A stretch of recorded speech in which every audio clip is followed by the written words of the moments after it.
Pag in-install yung machine mo, sir, see to it na nandun kayo or yung trusted na empleyado ninyo. Kasi kayo po tuturuan kayo. During installation, okay lang kahit di ka muna gumalaw-galaw doon. Kumbaga, hayaan mo na yung mga technician mag-install. Pagkatapos i-install kasi, sir, may training yan.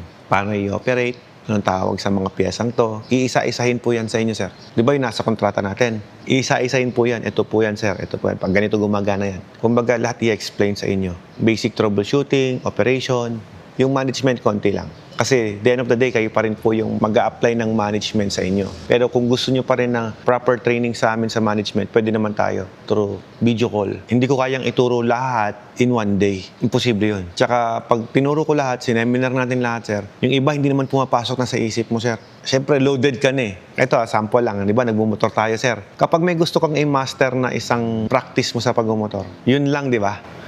Ituturo sa'yo yung science, fundamental, and then basic application. Pag tinuro sa'yo lahat yan, sabog-sabog, I'm telling you, wala kang matatanda.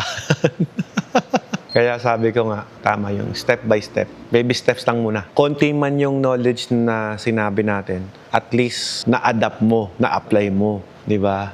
Tapos ikaw na lang ang magde-develop nun.